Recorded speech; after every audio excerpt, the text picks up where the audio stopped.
Olá, sejam muito bem-vindos a mais uma mensagem.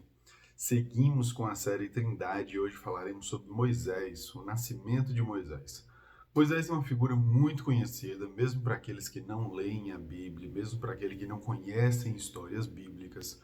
Moisés teve uma história, muito marcante por ser o libertador de Israel e por ser também aquele que teve acesso, ou teve o encontro com Deus para a edição, a construção das tábuas dos Dez Mandamentos. Então, Moisés é muito conhecido não só por ser o libertador do povo do Egito, por ser é, alguém que atravessou o povo no deserto, viveu ali um momento muito intenso do povo de Israel, mas também por ser aquele que abriu as portas ou deu acesso às leis, né? Então, muitos conhecem também o Novo Testamento, vai fazer muita menção à lei como a lei mosaica, a lei de Moisés. Na verdade, a lei não é de Moisés, né? As leis todas foram de Deus, mas foram através de Moisés. Então, assim, ficou marcado. Então, esse breve capítulo, que seria o capítulo 2 de Êxodo, que vai falar sobre o nascimento de Moisés, vai falar também um pouco da vida adulta, o início da vida adulta dele, como foi marcado. E mais uma vez nessa série a gente vai fazer 3 níveis de interpretação: o literal, o pessoal e o nível profético da palavra, ok? Primeiro, o contexto. O povo de Deus, o povo de Israel, descendência de Israel, estava no Egito e aquela terra oprimia o povo que tinha ali os hebreus como escravos, né? E essa opressão, nesse contexto de opressão, o povo de Deus, o povo de Israel, descendência de Israel, ainda tinha prosperidade, ainda havia multiplicação, ainda havia crescimento do povo. E aí Faraó tentando conter isso, vendo que não era suficiente só oprimir, só massacrar esse povo, só escravizar, dá a ordem para que todos os filhos sejam, se machos, né, todos os filhos homens sejam destruídos. Nasceu filho homem, tem que jogar no rio, é a lei agora. E quem não fizer isso vai ser perseguido, vai ser caçado, os vizinhos têm que fazer isso. Quem souber que teve menino tem que dar fim. Se for filha, pode deixar, mas se for filho, tem que jogar no rio.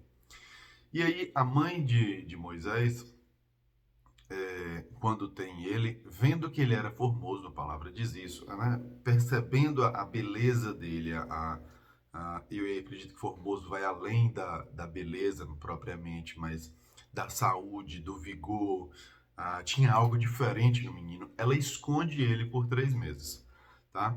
E chega um ponto que ela não consegue mais esconder, porque você imagina, esconder um recém-nascido é praticamente impossível. Como é que a mulher estava grávida e agora não está mais? Cadê? Como é que você vai esconder o choro o tempo inteiro de um bebê? Então, ela escondeu tudo que pôde e quando não pôde mais esconder esse menino, colocou ele num cesto e então colocou ele no rio. E esse cesto, ela preparou, né, betumou esse cesto ali e impermeabilizou e colocou ele no rio junto aos juncos, deixou ele num lugar ali que ele não fosse propriamente é, tomado pelas águas, mas cumpriu a sentença, digamos assim, né? Teve que colocar no rio. Só que a irmã de Moisés, que percebe a mãe fazer isso, começa a seguir esse cesto e começa a ficar de olho para ver o que vai acontecer a partir disso daí.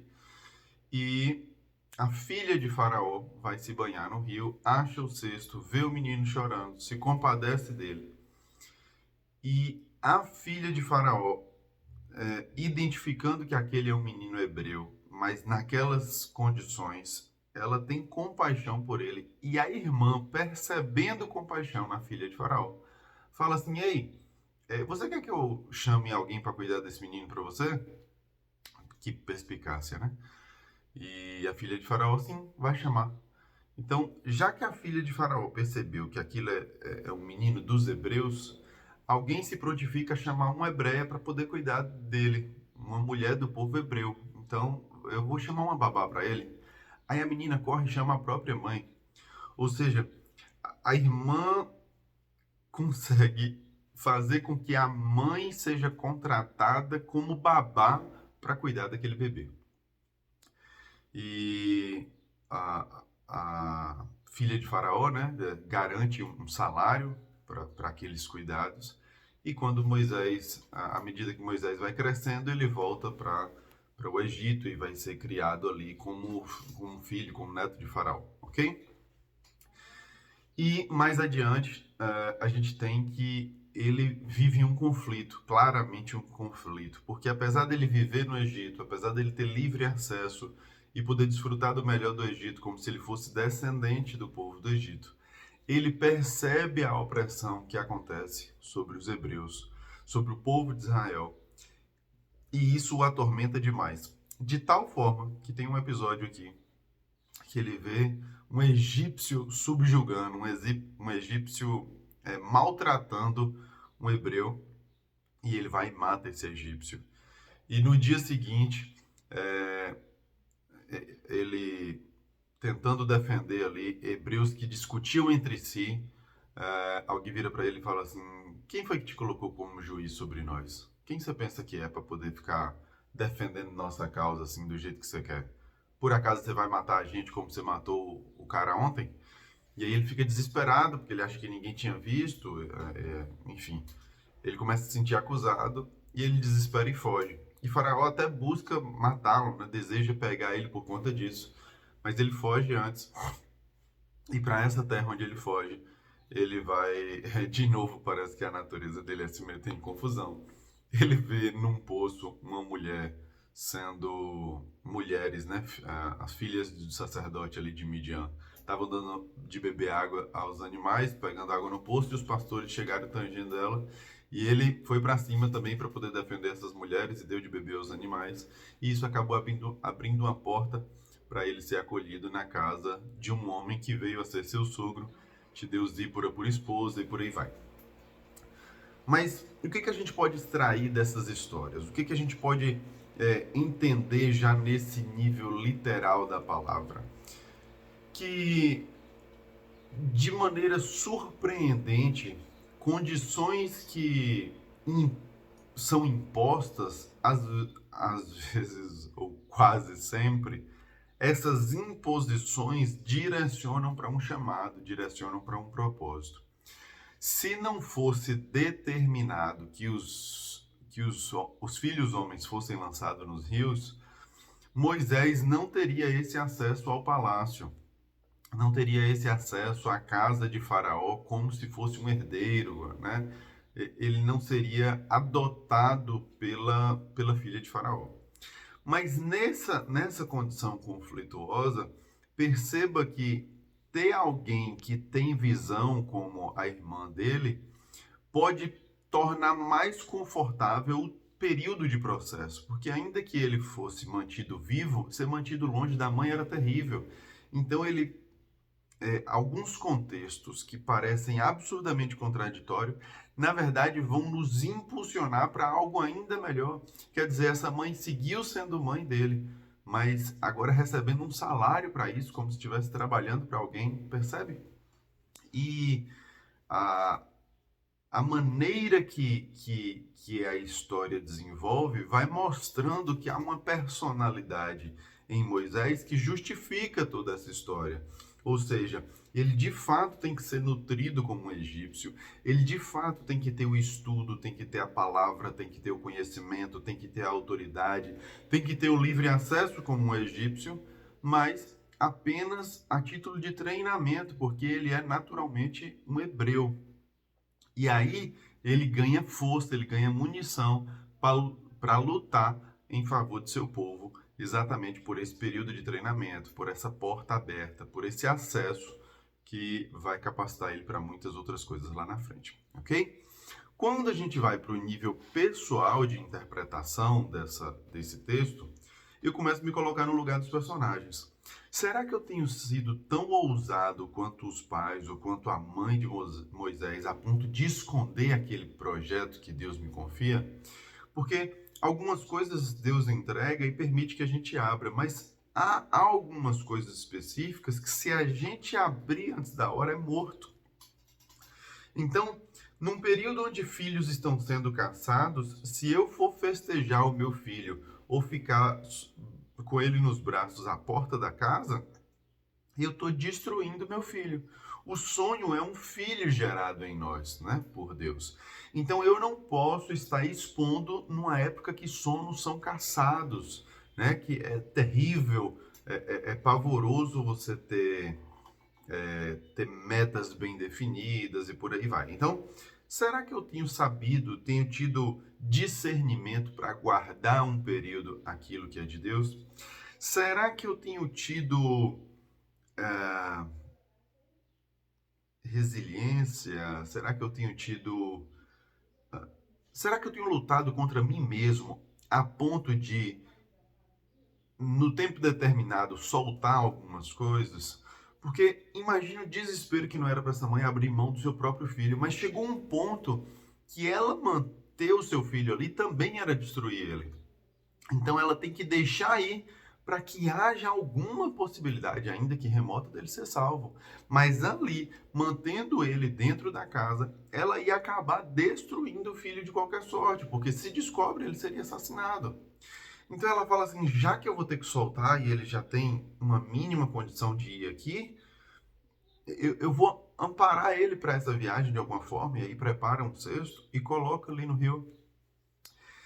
E será que eu tenho tido essa conduta de dizer, olha, agora é hora de proteger, agora é hora de entregar? Será que eu tenho tido discernimento desses tempos? Será que na posição da irmã eu tenho perseguido aquilo que eu entendo que é um sonho que vale a pena? Porque entendendo que aquele cesto ali pode ser conduzido pelo rio, apesar de ter colocado próximo ao junco, fala, né, que é uma vegetação ali de beira-rio, o cesto foi colocado no rio de fato. Então, é possível que esse cesto ele tenha sido movimentado ou tocado um pouquinho ali. Se esse cesto é conduzido, será que eu tenho tido disposição, curiosidade de perseguir aquilo que é importante para mim? Porque quando eu estou perseguindo isso, ainda que eu não tenha um plano bem elaborado, só o fato de ter o interesse naquele elemento, naquele cesto, naquele pacote de bênçãos, só de eu me posicionar e ir na direção, a estratégia vem no caminho. Aquela irmã não fazia ideia de por que estava sendo seguido, do que aconteceria ou até onde seguiria. Mas enquanto perseguia aquele sonho, aquele valor, aquele prêmio, se é que a gente pode chamar assim, né? Aquele pacote de bênção, aquele irmão amado, à medida que ela tem a determinação de seguir, é criada uma situação onde ela fala: pronto, agora eu posso agir. Olha só, meu irmão está chorando e eu não posso pegá-lo. Mas eu vi alguém que olhou para aquele pacote e olhou com amor. Ela percebeu compaixão. Quando ela percebe que a mulher pegou o irmão e se compadeceu dele, ela prontamente ataca. Ela dá o bote. Ela chega, no bom sentido, né? Porque não agiu como serpente aqui, mas o bote como alguém que defende o que é seu. E falou: epa, esse menino é hebreu. Você quer que eu chame um hebreu para cuidar dele? E a filha de Faraó falou: vai. Aí ela corre, chama a mãe e fala: mãe, bora cuidar de Moisés.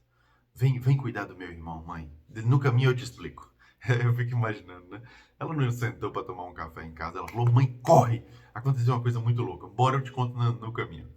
Então, ela chama a mãe e fala: olha, eu segui, aconteceu isso, e agora ela disse que vai te pagar um salário para você cuidar dele.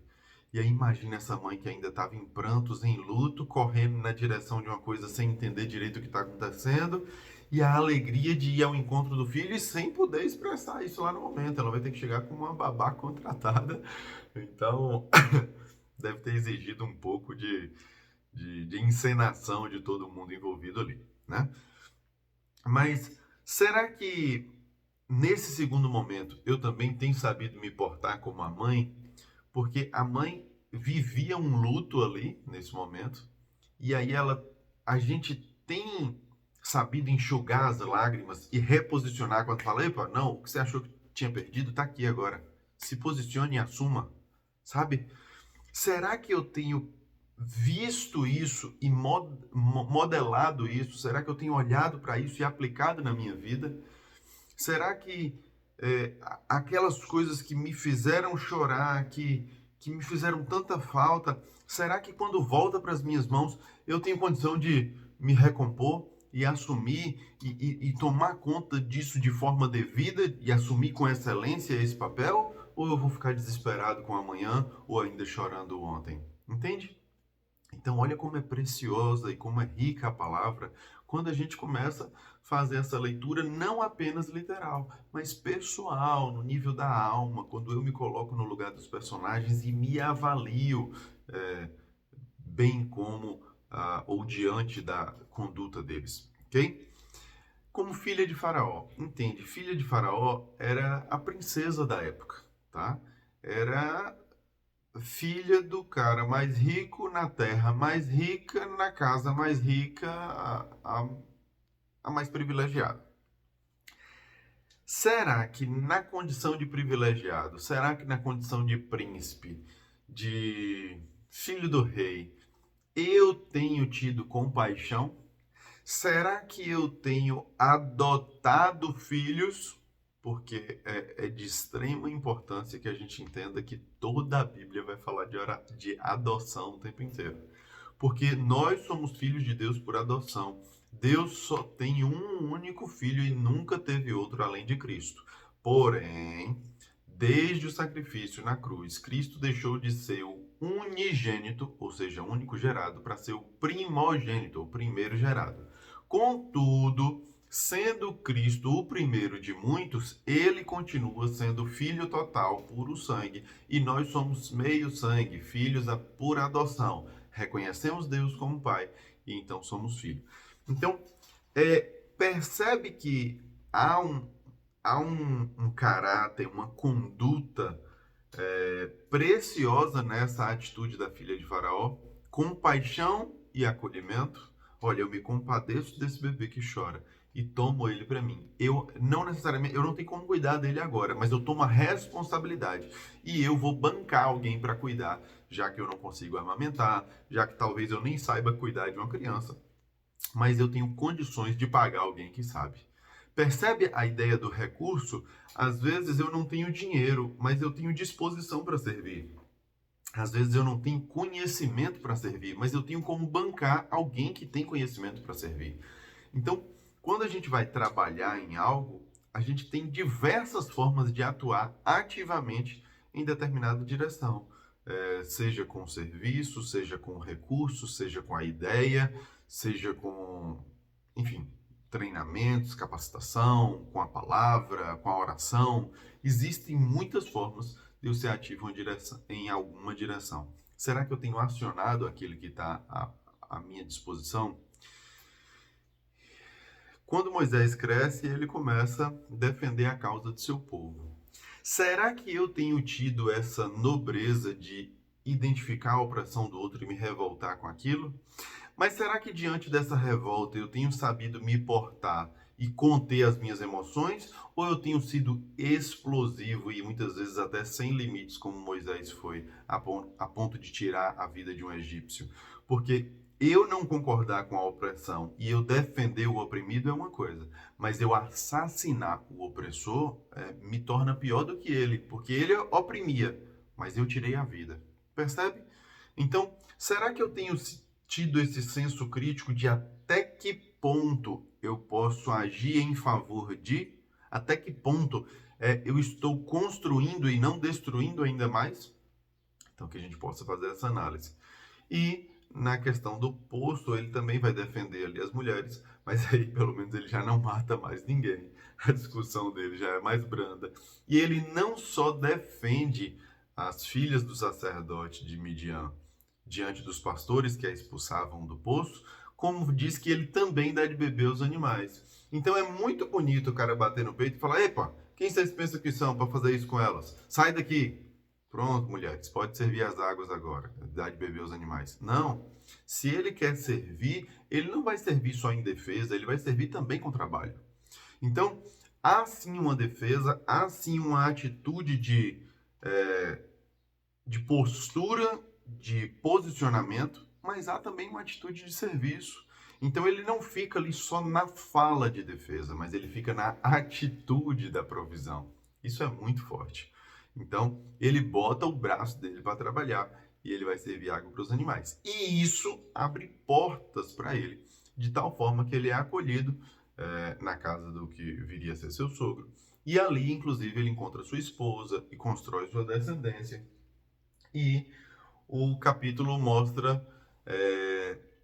o povo de Israel sofrendo naquela condição. E aí vai dizer o seguinte, olha, depois de muitos dias, morreu o rei do Egito. Os filhos de Israel gemiam sobre a servidão e tal.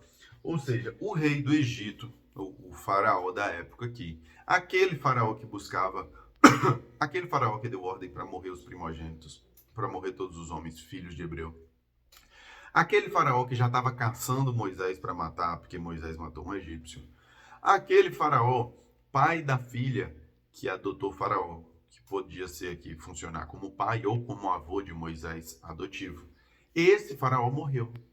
E quando morreu, estava num contexto de tanto sofrimento dos hebreus na mão dos egípcios, que subiram um forte clamor e falou, Deus, a gente não suporta mais. E aí vai dizer que Deus olhou para essa situação. E aí a gente vai iniciar o capítulo 3 num outro vídeo.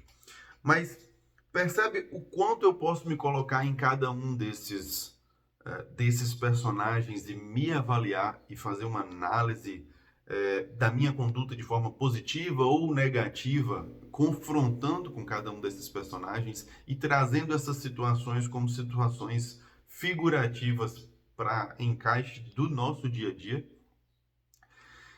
Percebe que há um nível profético nessa palavra, se a gente for aprofundar aqui ainda mais, né? Se a gente for além no nível espiritual, percebe que há uma entrega da mãe, bem como houve uma entrega de Deus sobre Jesus.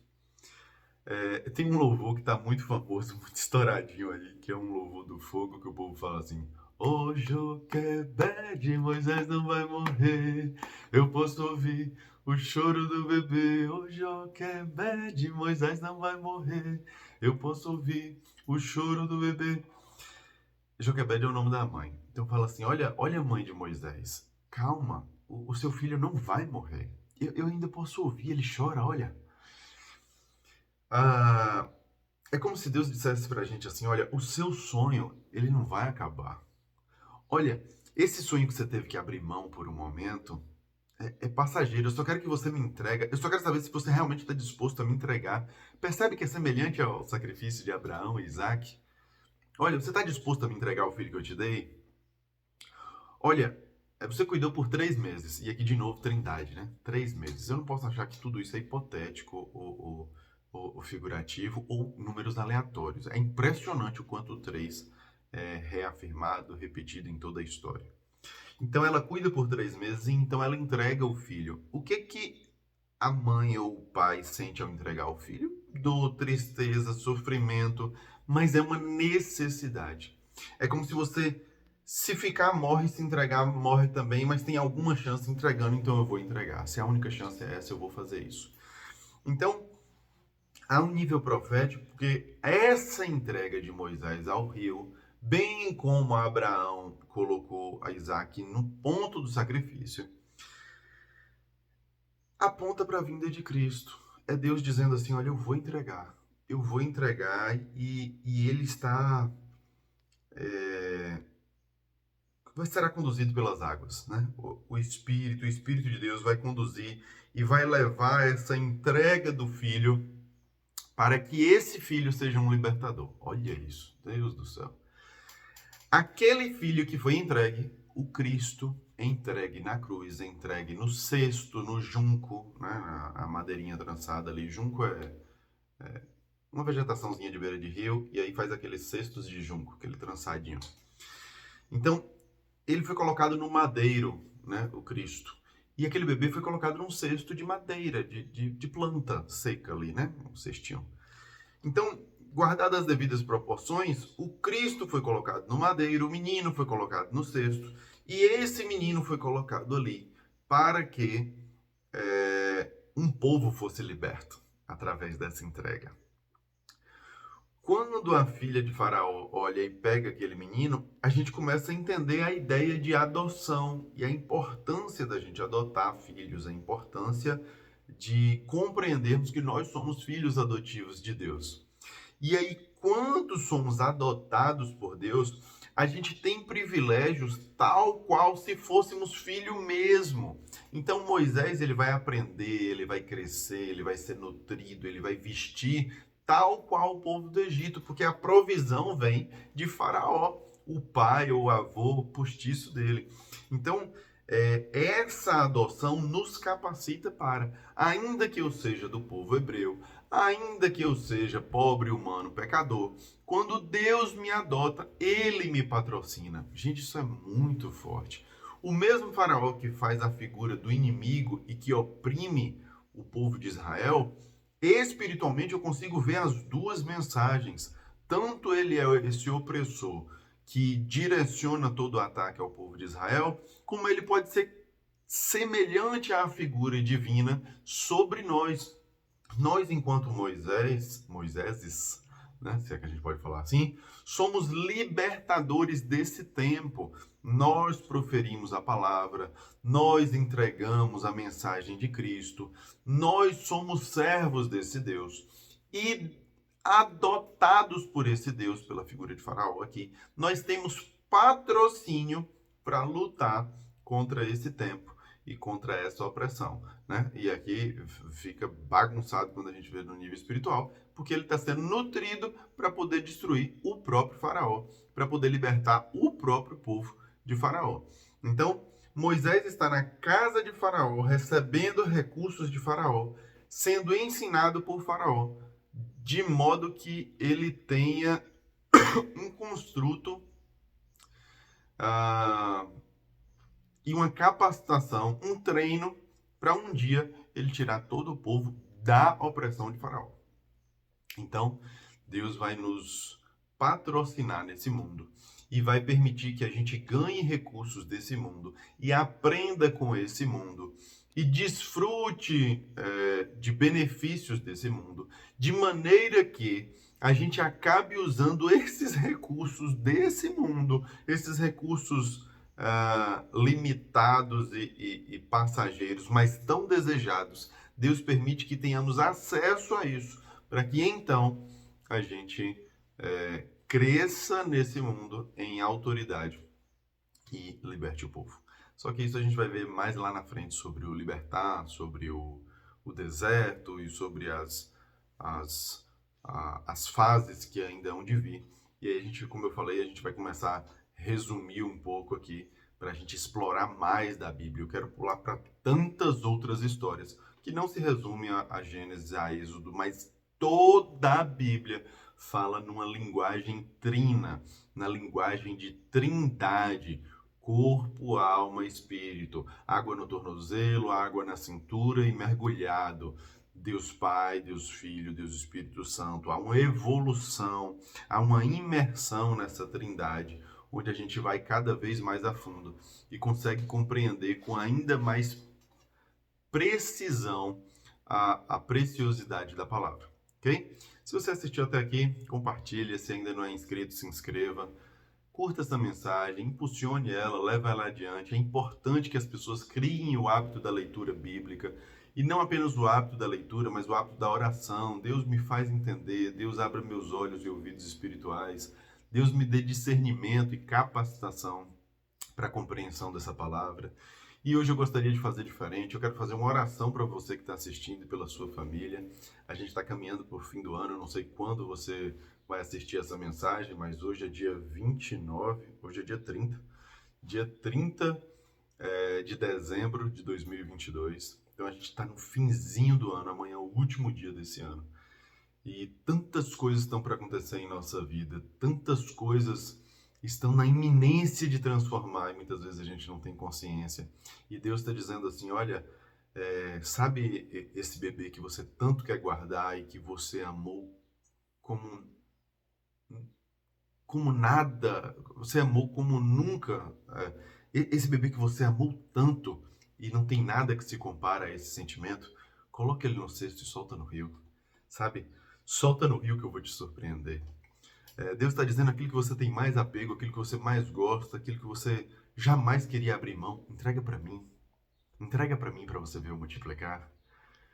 E eu gostaria de orar e profetizar sobre a vida de cada um que esteja assistindo essa mensagem, seja quando for. Essas bênçãos e promessas e profecias são atemporais, porque estão fundamentadas na palavra e no Deus que nos criou e provê. Senhor Deus e Pai, eu oro por essa vida que está aqui acompanhando essa mensagem, meu Deus, que assistiu até aqui.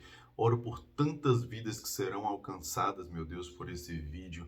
Que essa pessoa venha ter discernimento, Pai. Que essa pessoa venha ter sabedoria, muito mais do que o conhecimento, muito mais do que o entendimento de qualquer ciência ou de qualquer verdade. É a absorção dessa verdade de tal modo que possamos viver com excelência, meu Deus. Então, em nome de Jesus, eu profetizo que essas vidas que estão sendo alcançadas sejam verdadeiramente transformadas pela tua verdade e que elas não sejam apenas acessadas pelo conhecimento bíblico, Senhor, mas em nome de Jesus, que cada uma dessas pessoas sejam preenchidas da tua palavra de tal forma, Deus, que seja inegável a tua presença e o teu gerir e o teu reinado sobre a vida dessa pessoa. Que o conhecimento que ela venha adquirir e venha crescer sobre a palavra venha robustecer ela enquanto indivíduo, meu Deus, que essa pessoa possa ser nutrida, que ela possa ser construída, meu Deus, o seu caráter transformado, as suas vestes limpas, meu Deus, que essa pessoa possa ser lavada verdadeiramente pelo teu conhecimento, pelo teu sangue, pelo teu amor, meu Deus, bem como o Senhor tem feito na minha vida, que o Senhor surpreenda essa geração, meu Pai. Em nome de Jesus, eu peço não só por essa pessoa, mas por todas as pessoas a quem ela possa alcançar, toda a sua família, toda a sua parentela, todo o seu nicho de amigos, de profissão, de estudo, por onde essa pessoa passar, meu Deus, que a tua luz constranja, que a tua luz converta, meu Deus, que essa pessoa venha ter curiosidade da tua palavra e venha mergulhar, beber e comer da tua palavra de tal forma que essa pessoa viva, Senhor, como se fosse a própria palavra encarnada. Que nós vivamos, meu Deus, que eu diariamente coma tanto da palavra, até que um dia só vejam palavra em mim. Ser cristão é ser cópia de Cristo, Senhor. Que nós cresçamos nessa compreensão e, em nome de Jesus, que nós sejamos Cristos dessa geração, que nós sejamos palavras encarnadas, que nós possamos, a palavra encarnada, que nós sejamos, meu Deus, verdadeiramente a Bíblia que esse mundo lê e que através de nossas vidas, pessoas, vidas, famílias, histórias sejam transformadas, reconstruídas, curadas, libertas para a honra e glória do teu santo nome. Amém. Que Deus abençoe o seu dia. Até a próxima mensagem. Um abraço.